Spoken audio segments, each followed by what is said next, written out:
Hilari. Acredito que seja o último vídeo, que é da Segunda Guerra Mundial. E bom, ela foi uma guerra mundial, a Segunda Guerra Mundial, que foi de 1939 até 1945.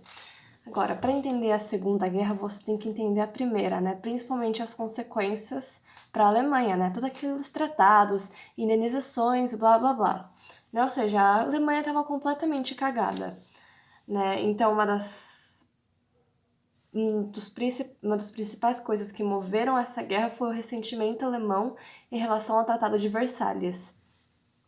Em 1920, durante a República de Weimar, houve uma grave crise econômica em consequência da Primeira Guerra, né? E assim, o país foi à falência, afundou legal. E na crise de 1929, isso foi, além de ser uma crise econômica, uma crise do liberalismo, da democracia liberal. Estava esquecendo a palavra. Teve uma crise da democracia liberal, assim, o Hitler, entre outros movimentos fascistas, como na Itália, com Mussolini, acabaram subindo ao poder, né? Sendo que eles tinham, se você lembrar, eu não falei, mas não sei se você conhece, provavelmente sim, são conhecimentos gerais, que lá na França, faz um tempinho, eu não lembro se era 1700, 1600, por aí, existia um ideal iluminista, né? Aquele negócio, acabamos de sair da Idade das Trevas, né? A gente vai iluminar o povo com a luz da razão, né? Vamos usar a ciência para explicar o mundo e tudo isso. Agora, qual foi a grande falha, né? Tipo, tudo parece bem bonito no projeto iluminista, né? Só que a maior prova que o projeto iluminista não deu certo foi a Alemanha. Porque o Hitler, ele basicamente se baseou no projeto iluminista, claro, de um modo completamente distorcido, né? Mas o que aconteceu? O Hitler, né, junto com todo o povo alemão, né, que aderiu ao nazismo, tinha esse negócio do racionalismo. Ou seja, é só a raça ariana por si só, e nisso, quando há muita razão, há desumanização. Então, todos os problemas que tinham na Alemanha foram incorporados aos judeus, né? Então, houve essa racionalização dos problemas nessas pessoas que deixaram de ser pessoas e sim problemas. E o que você faz com os problemas? Você elimina. Aí vem toda a coisa do Holocausto. Mas eu quis comentar essa curiosidade, esse pensamento filosófico, né? De que não necessariamente o projeto iluminista é o melhor projeto do mundo. Enfim, continuando, o nazismo ele entrou na Alemanha em 1933, quando Hitler ele se tornou presidente da Alemanha, né?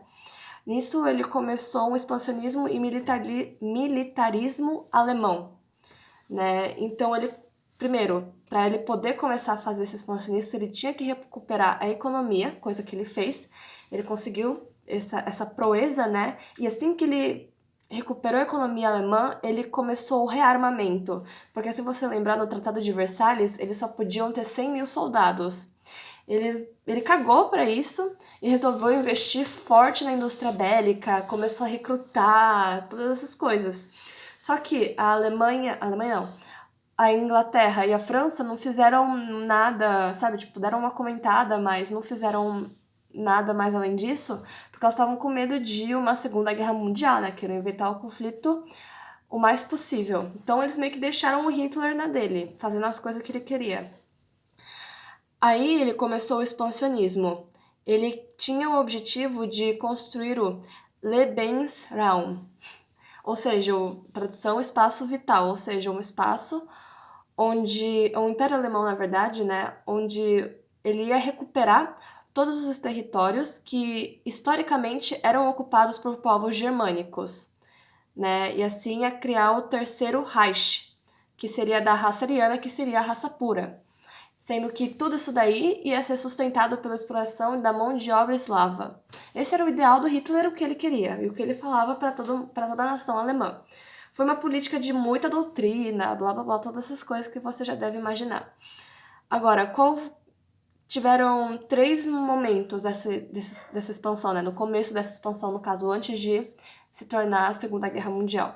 Primeiro foi o Anschluss, que foi um evento onde a Alemanha anexou a Áustria em 1938.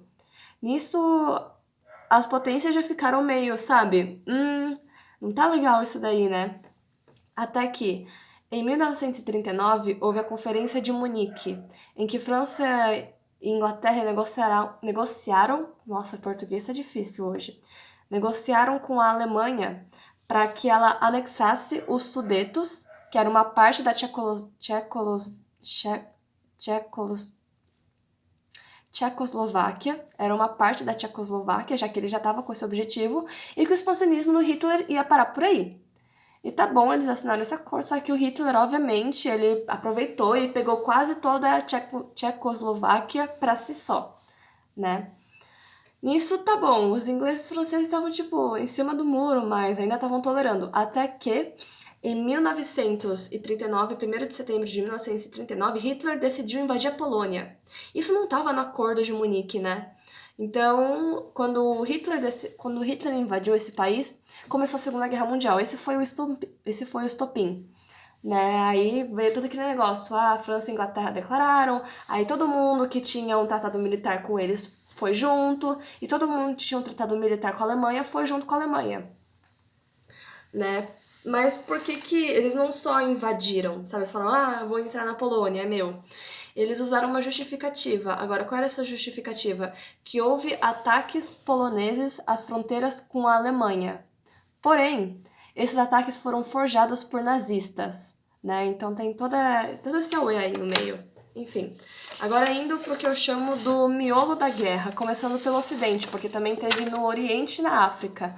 Só que eu vou falar mais do Ocidente e da Ásia, mais especificamente Japão. Então vamos falar primeiro do miolo Ocidente, né? O que aconteceu na Europa. Começando com os dois eixos, que eram os aliados e o eixo. Os aliados eram compostos por vários países, mas entre os principais estavam Reino Unido, França, União Soviética e Estados Unidos. Nesse meio, assim, também entrou o Brasil. E no eixo estava Alemanha, Itália e Japão, sendo que, de novo, eles eram os principais. Agora, a Segunda Guerra é dividida em 3 fases, sendo que a primeira se chama Supremacia do Eixo, que é de 1939 até 1941, seguido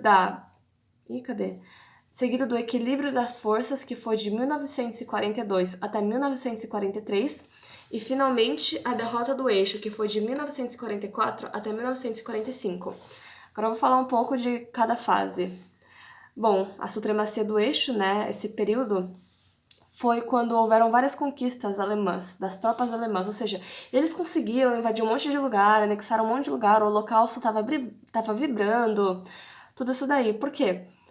Os lugares que eles invadiam, eles tinham, tipo, o comportamento usual eram 2. Ou a resistência, o que já se era esperado, ou o colaboracionismo. Ou seja, alguém de dentro do país, um nativo, ou alguma organização, facilitava que o Hitler entrasse no próprio país. Né? Isso acontecia. E também, nessa época, houve bastante imperialismo japonês, só que depois eu falo disso. Agora, qual era o modo de ataque que os alemães usavam para conseguir todos esses territórios? Eles usavam uma técnica, não uma técnica, mas enfim, um modo de luta chamado Blitzkrieg, ou Guerra Relâmpago. Agora, qual é a ideia? Eram ataques coordenados entre a artilharia e a infantaria, né? Então, eles iam, assim, de uma vez, os dois ao mesmo tempo, né, contra as forças opostas, inimigas, e eles tentavam abrir um caminho bem rápido, sabe? Tipo, abrir uma brecha mesmo, uma abertura. E assim, todas as tropas alemãs avançavam por essa brecha até onde elas conseguiam. Então, era, tipo assim, questão de horas ou até dias, sabe? Tipo, eles indo com todo o vapor. Quais territórios eles conquistaram? Bom, alguns deles, sendo os principais, eu não vou falar todos, mas foram os territórios da Polônia, Dinamarca, Noruega, Holanda, Bélgica, França, Iugoslávia, Grécia, Países Bálticos, Ucrânia, Bielorrússia e vai indo a lista, né? Agora, é importante lembrar, né, antes de eu chegar na segunda fase, é que em 1939 houve um pacto de não agressão assinado entre a União Soviética e a Alemanha, ou seja, eles não iam se atacar por 10 anos. E esse era o pacto, porém a Alemanha, genial, decidiu em 1941, aqui a gente já começa a segunda fase, que é o equilíbrio das forças, realizar a Operação Barbarossa. No que consistia isso? Obviamente, a invasão da Rússia. Não da Rússia, que a Rússia não existia, a União Soviética, desculpa. e essa operação foi realizada em 22 de junho. Agora, o plano, né, o estimado que eles pretendiam era conquistar a Rússia em 8 semanas, sendo que os objetivos principais eram Moscou, Leningrado e Stalingrado.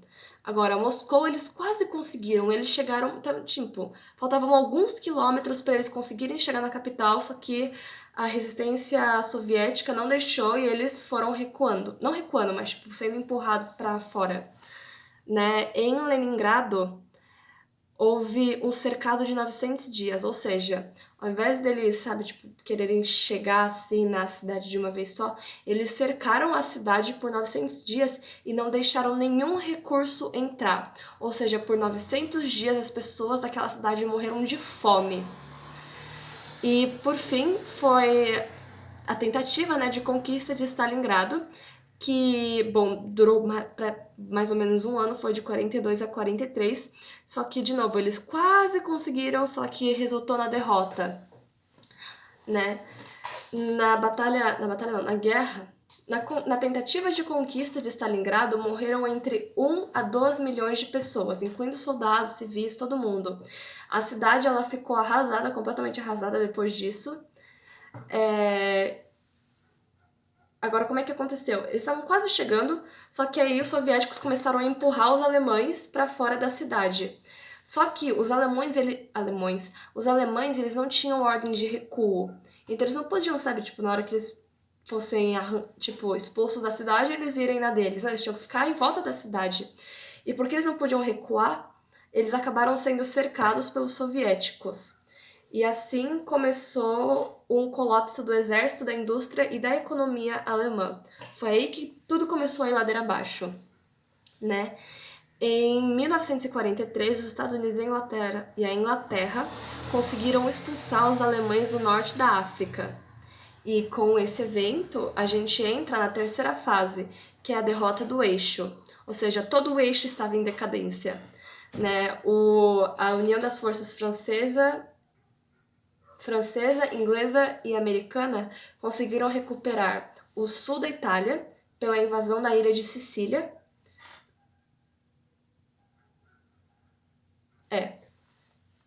O sul da Pensei que eu estava falando outra coisa, besteira. Ok, recomeçando.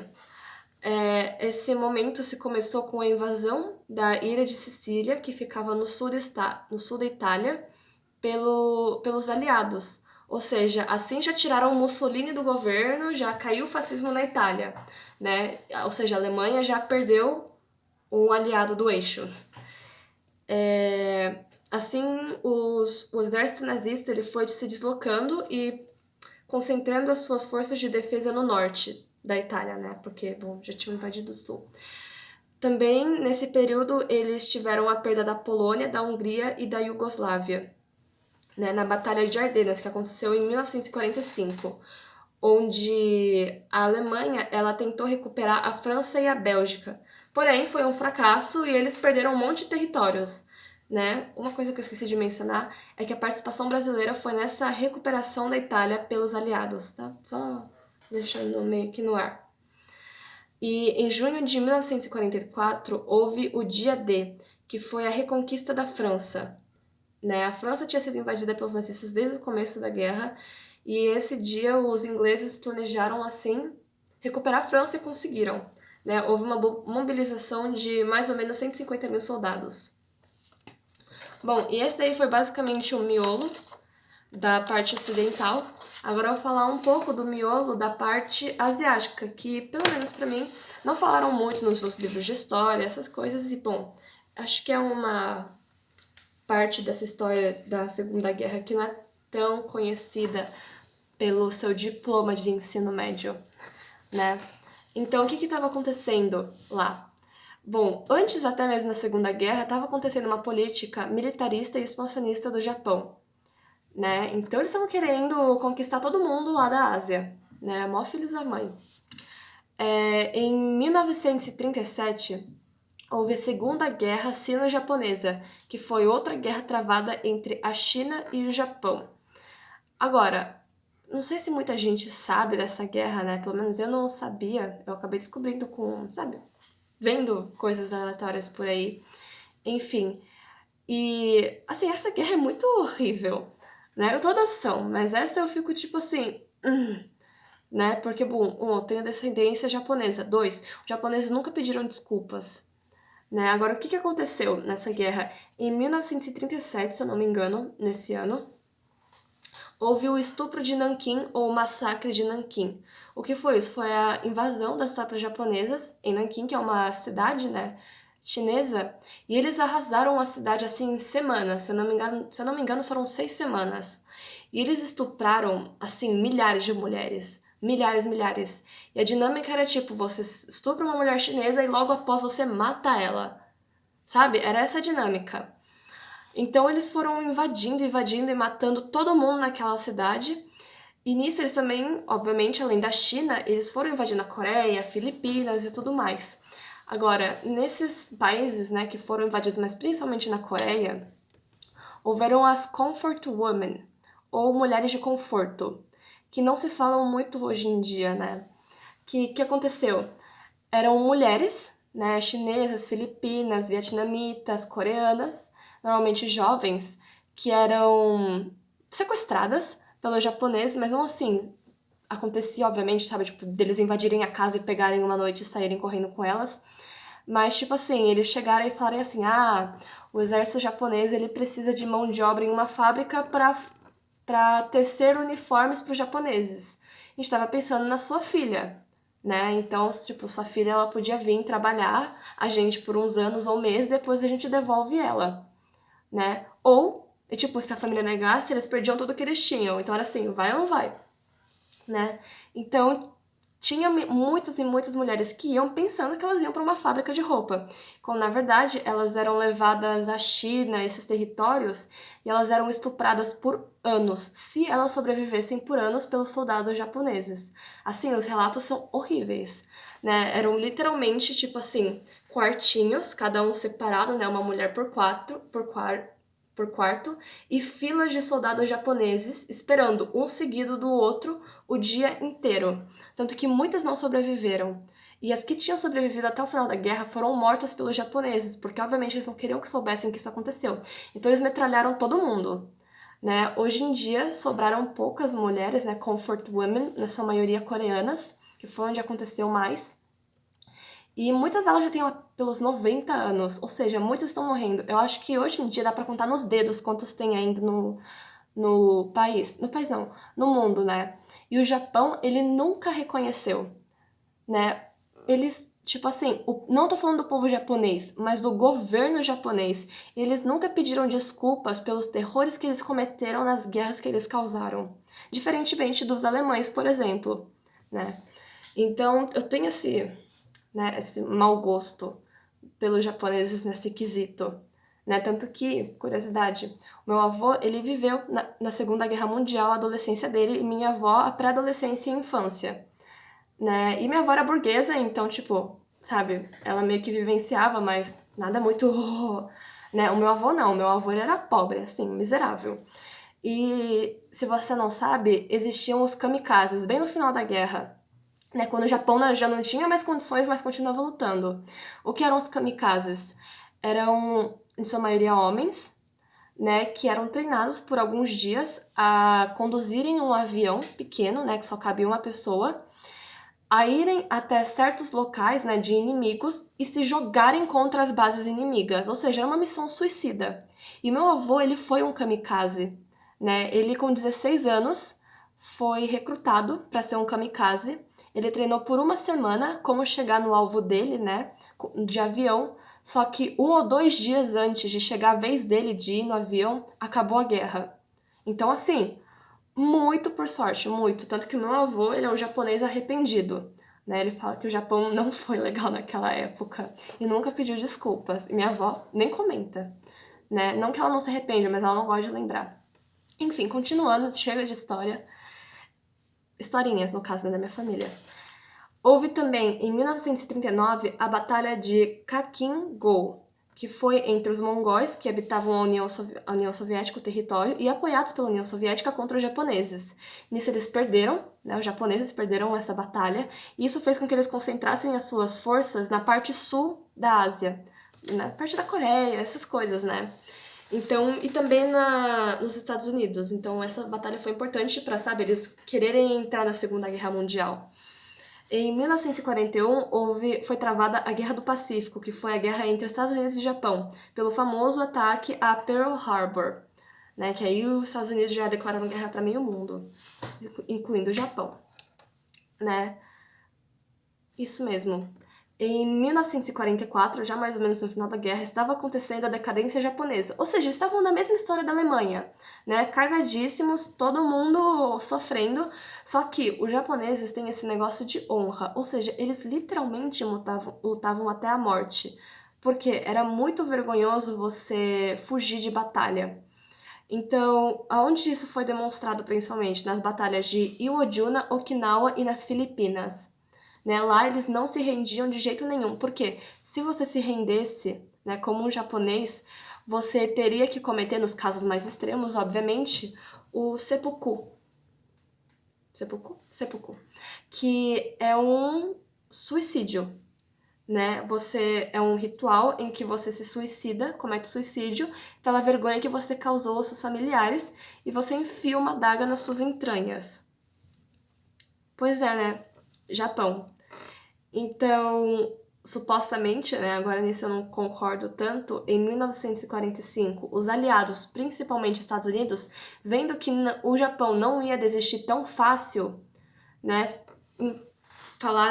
falou para o Japão, né, comunicou para o Japão em vias oficiais, pela declaração de Potsdam, que o Japão deveria se render totalmente, só que o Japão não aceitou. Nisso, os Estados Unidos começou a planejar os ataques a Hiroshima e Nagasaki.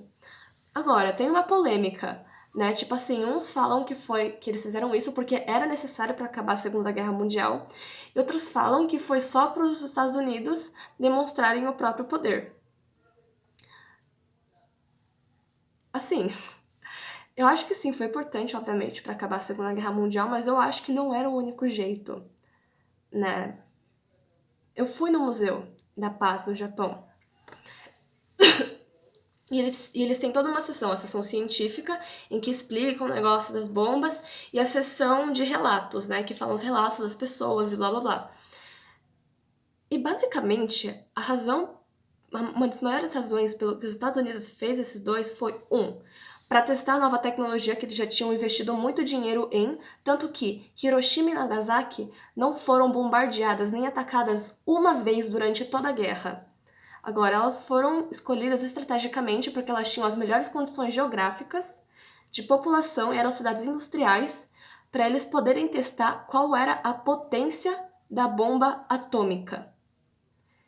Só para isso, né? Tanto que o Japão, na primeira bomba, eles já iam se render. Só que, porque sim, os Estados Unidos decidiu lançar a segunda. Só porque, tipo, já gastei dinheiro, já vou usar logo. Né? E, pra minha opinião, isso é um crime de guerra. Só que eles nunca foram julgados, né? Porque, bom, Estados Unidos. E a maior parte das pessoas, né, não morreu por causa da explosão em si da bomba, mas por causa da radiação que foi deixada pela bomba. Muita gente morreu depois da bomba. E, tipo, tem relatos, né? Tanto que, se eu não me engano, o meu pai ele viveu no Japão, né? E ele contou que a avó de uma amiga, ou uma amiga da minha avó, tinha 12 anos na época, entre 12 e 14 anos, quando aconteceu isso. E ela foi ajudar em Nagasaki ou Hiroshima, uma das duas, né? Ajudar com, sabe, as pessoas que estavam doentes, tudo isso, né? Levar comida. E ela disse que um dos rios dessas cidades, o principal, né? Você não conseguia ver a água de tanto corpo que tinha naquele rio. E outros relatos contam isso, que as águas do rio eram completamente cobertas por corpos, já que eles não tinham onde colocar corpo mais. Enfim, terrores da bomba atômica. Agora indo para o fim da guerra. Como ela aconteceu no Ocidente? Ela aconteceu em 8 de maio de 1945, onde a batalha final foi travada em Berlim, quando os soviéticos invadiram o parlamento de Berlim, né, onde Hitler estava, e foi nesse momento que Hitler e sua esposa cometeram suicídio. Agora, obviamente, houve resistência da população, né, que acreditava em Hitler, e era tão desesperador que até que velhos e crianças lutaram, né? Tipo, fora da casinha. E o fim no Oriente, como eu já falei, foi com a rendição do Japão em 2 de setembro de 1945, depois das 2 bombas atômicas. Agora, quais foram as consequências da Segunda Guerra Mundial? Primeiro, a mais óbvia é a Guerra Fria, a bipolaridade no mundo. Nisso já vieram Guerra do Vietnã, Guerra da Coreia, tudo isso. Corrida armamentista. Houve também a ocupação da Alemanha por tropas britânicas, americanas, francesas e soviéticas. E a perda de territórios que eles tinham conquistado antes, né? Principalmente para a União Soviética.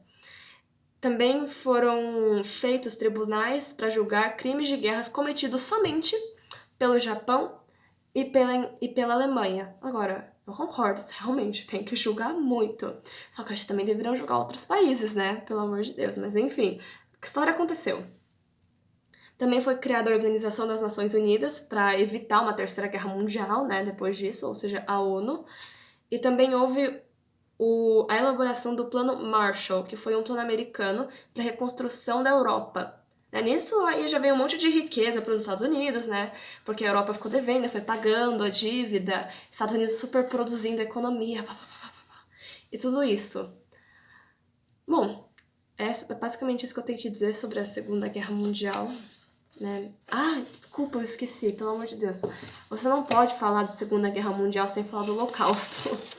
Eu marquei bem grandão, mas eu esqueci. Mas acho que não tem muito o que falar do Holocausto, porque, bom, a gente já sabe o que foi o Holocausto, se falam muito na mídia sobre o Holocausto, tanto que várias coisas que a gente tem hoje em dia, no quesito tecnológico, lembrando do projeto Iluminista, foi por causa do Holocausto. Por exemplo, descobrir em que voltagem um ser humano morre eletrocutado. Isso foram experiências com judeus. Ou sabe, ou a que pressão um ser humano morre. De novo, experiências com judeus. Iam aumentando a pressão até um deles morrer. E faziam isso várias vezes. Muitas coisas, enfim, muitas coisas aconteceram durante o Holocausto. Agora, eu gosto de recomendar filminhos, né, para entender mais ou menos como foi, sobre a visão japonesa, né, de um civil japonês, tá, não do governo japonês, de um civil japonês que não viveu em Hiroshima nem Nagasaki, mas em outra cidade, né, do Japão. Eu recomendo o filme chamado Túmulo dos Vagalumes, do estúdio Ghibli, que é um estúdio internacionalmente famoso de animação japonesa. Assim, é baseada numa autobiografia de um homem chamado Seita, que viveu na época, e a única diferença do filme para a biografia, isso não é spoiler, porque aparece nos primeiros minutos do filme, é que o protagonista, sendo o próprio Seita, não morre, senão ele não teria vivido para contar a história. Mas todo o resto é, assim, completamente verídico. Outro filme que eu também recomendo, talvez você já conheça esse, é Jojo Rabbit, para ver a perspectiva alemã.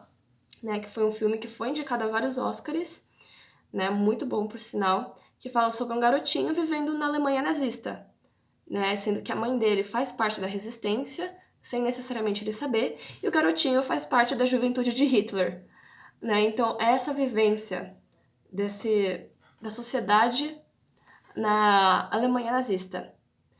E também há outro filme que eu tô esquecendo o nome, acho que Flores do Oriente, se eu não me engano esse é o nome, que fala sobre o estupro de Nanquim, que é sobre, acho que se eu não me engano é completamente assim, né, baseado em fatos reais, mas não é uma história real, até onde eu sei, onde é um homem americano, né, um dos protagonistas, que estava na China quando aconteceu isso, e ele resolveu se abrigar numa igreja chinesa, né, se eu não me engano, católica. E lá tinham, sabe, as garotas que, sabe, estavam treinando para ser freira e um garoto, né? E ele se escondeu lá e se fingiu de padre da igreja, até para as meninas não serem atacadas. Só que nesse meio termo, eles acabam abrigando prostitutas chinesas, né? Aí tem esse embate de religião e prostituição, todas essas coisas, e, tipo, dá pra ver muito bem o que foi o massacre de Nanquim. Obviamente, tem seus momentos, assim, né, de super dramaticismo hollywoodiano, americano, mas é um filme muito bom. Bom, acabei minha apresentação, espero que você tenha gostado de todos esses vídeos longos, e até a próxima atividade.